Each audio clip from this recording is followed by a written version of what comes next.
So for this review, I'm actually going to take a step back and talk about my Steam Deck, more specifically the LCD Steam Deck, and let you guys know if it's actually worth it in 2024. Hi, my name is Legacy, and you're watching LCD Steam Deck 2024 Review for Dummies. I know what you guys are wondering. Why am I making a review so late about a portable console that came out a long time ago? And why am I not talking about a more modern console instead of the LCD Steam Deck specifically? Well, for starters, I do not have an OLED, so I can't review that. I could only review what I own and what I've tried myself because I don't want to lie to you guys. And the second and most important reason I'm actually making this review is because not a lot of people have $700 or more to spend on a portable console. And they really want that portable AAA experience. So that's the reason I'm going to be reviewing the Steam Deck. So I narrowed it down to 5 different topics: pricing, display, battery, gaming performance, and pros and cons. That's technically 6. 6 different topics. So for starters, I'm gonna get this out of the way. I do have the LCD Steam Deck, but it's a 512 gigabyte model. I might be wrong on the gigabytes, but I will be talking about and comparing it to the 64 because I did my little research, and besides the gigabytes, there's not much of a difference. So let's start off with the pricing. The Steam Deck, if you buy it online through their Steam page officially, you could get it for $349. But honestly, you could go through like Facebook Marketplace and find them for a lot cheaper. But I will say, be careful because you might be buying something that's damaged and stuff like that. So I would rather stick to the $349, amount because you know what you're getting, and it's official from their official website. So when it comes to display, if we're comparing it to the OLED model, the OLED model is 7.4 inches as to the LCD model being 7 inches. If you're just talking about size, you won't even notice a difference really. You do notice a difference in, brightness, obviously compared to the OLED, but if we're looking for a budget portable console, we got to grow with it. We got to grow with what we got.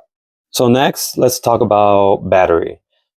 Comparing to the OLED model, which has a 50 watt hour battery that could probably last you about 3 to 12 hours depending on the games you play, the LCD has about 40 watt hour battery, which could leave you to like about 2 to 8 hours. So now let's talk about the most important aspect of the whole portable AAA gaming experience. How well does the game run on an LCD Steam Deck? Well, for starters, they run pretty good. I've mostly played Ghost of Tsushima on it, Metal Gear Solid 5, a little bit of Baldur's Gate, Forza Horizon, Shadow of War. I mean, I have a whole list of how, I played for hours, and I really enjoyed it. It was an amazing experience playing it that way. And if I did not have the Lenovo Legion Go, this would still be the console I would be playing.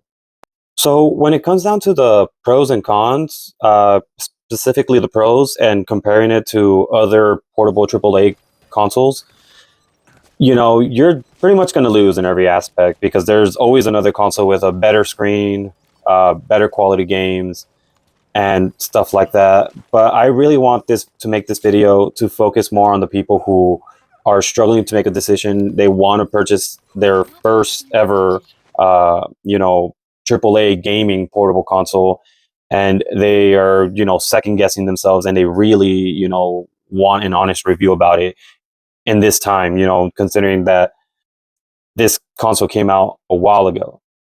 And that's the reason I'm making this video, to try to see, let you guys know if it's worth it or not.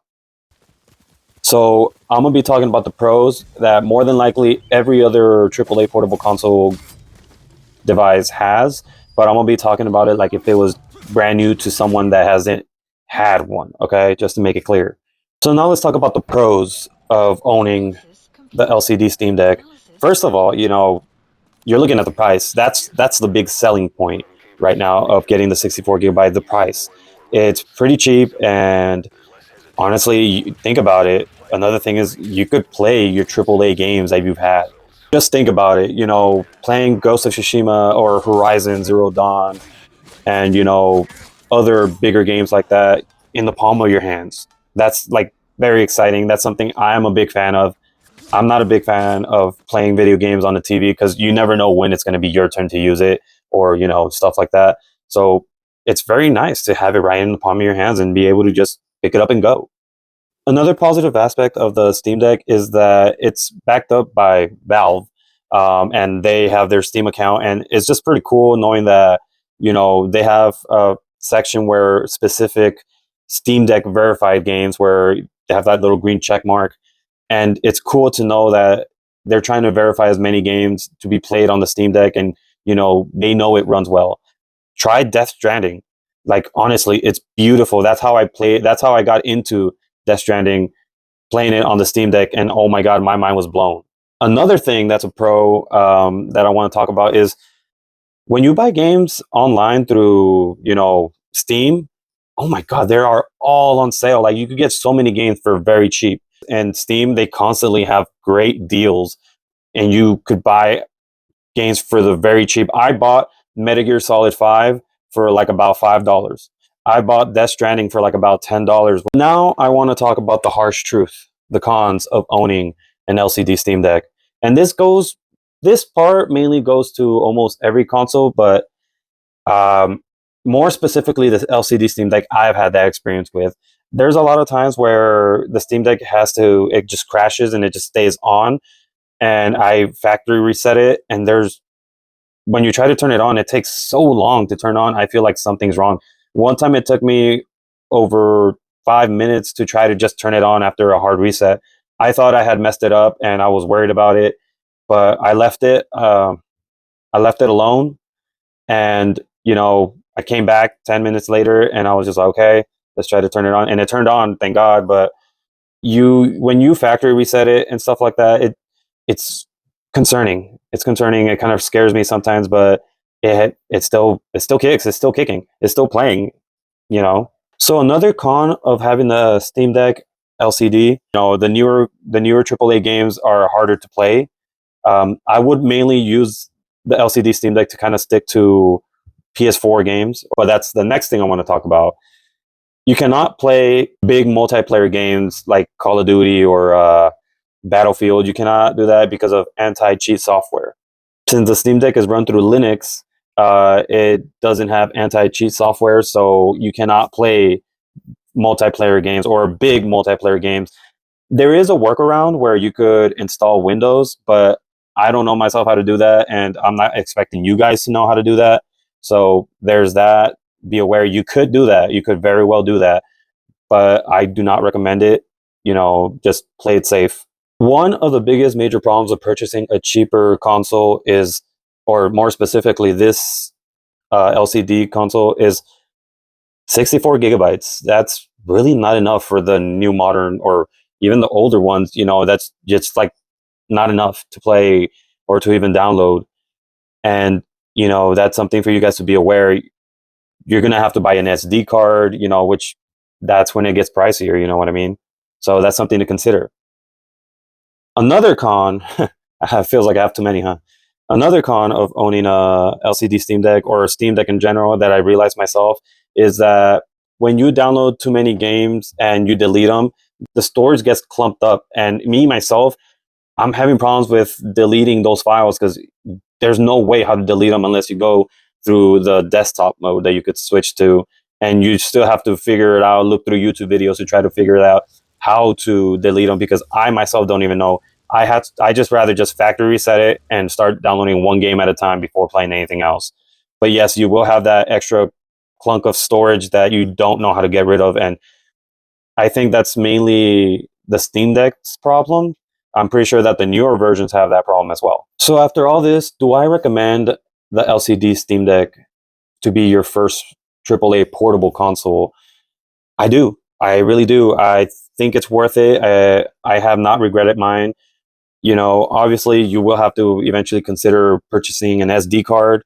I will say, however, you for $50 more, $399, you could purchase the 256 gigabyte model LCD.